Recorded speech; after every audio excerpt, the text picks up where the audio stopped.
আমি ধন্যবাদ জানাই আমার বিউটিফুল কো অ্যাক্ট্রেসকে, নাবিলাকে, ঝাপসা বিউটিফুল। চমৎকার চমৎকার অভিনয়, নাবিলা এত চমৎকার অ্যাক্টিং করেছে, আমি মাঝে মাঝে মুগ্ধ হয়ে তাকিয়ে রয়েছি। ওয়াও। আর আরেকজন যিনি আছেন মিমি, মিমির কথা তো আর বলার কোনো অপেক্ষাই রাখে না।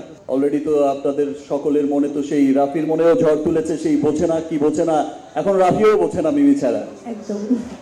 এনিওয়ে, সো সকলের মন জয় করা সেই মিমি আজকে সকলের সামনে এবং এত চমৎকার কাজ করেছে, সেটা আমার মুখ থেকে আর বলার, এই সমস্ত কথা আমার আসলে মুখ থেকে বলার কিছু নেই, কারণ এটা এখন আপনাদের মাধ্যমে বা এই যে ইলেকট্রনিক্স মিডিয়া, সোশ্যাল মিডিয়ার কল্যাণে কিন্তু সেই বিষয়টা সবাই কিন্তু দেখছে। আমি কদিন আগে আমার ব্যবসায়িক প্রতিষ্ঠান হার্লেনের র্যাম্প শোতে হেঁটেছি, বহু বছর পর, হয়তো আমি একটা 12-14 বছর পর র্যাম্প শোতে হেঁটেছি। সেখানে তুফান লুকেই হেঁটেছি, আমার 5 নায়িকা ছিল এবং তারা প্রত্যেকেই তুফানের গান উড়াধুরা, মিমির গান এমন ভাবে গাইছে যে তারাই সিনেমার অ্যাক্ট্রেস, এমন ভাবে ওন করছে।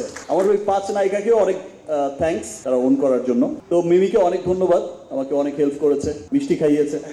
আমি কখনো মিস করি না আপনাদের সাথে কথোপকথনকে, আমি কখনোই মিস করি না আমার ভালোবাসার মানুষদের সাথে ইন্টারাক্ট করা, ভালোবাসার আদান প্রদান করা। তুফানকে যে ভালোবাসা দেশ বিদেশের মানুষ যেভাবে দিচ্ছে, ইনশাল্লাহ উই হোপ যে তুফান শুধু বাংলায় নয়, এপার বাংলা ওপার বাংলা, শুধু বাংলাই নয়, এই তুফান বয়ে যাবে গোটা পৃথিবীতে এবং এই তুফান ঝড় জয় করবে গোটা পৃথিবীর মানুষকে। পাশে যারা বসে আছে এর মধ্যে যদি আর 5 নায়িকার কথা বলতে যাই, একটা বিপদ আছে বাবা। এখন যা হবে তুফান হবে। তো সেখানে ওই হার্লেনেও কিন্তু তুফানই উঠেছিল সেই দিন, নাকি রাফে? যেহেতু পুরো ট্রেন্ডে গেছিল। তোমার কি বোর লাগছে আমাকে তুফান লুকে দেখে?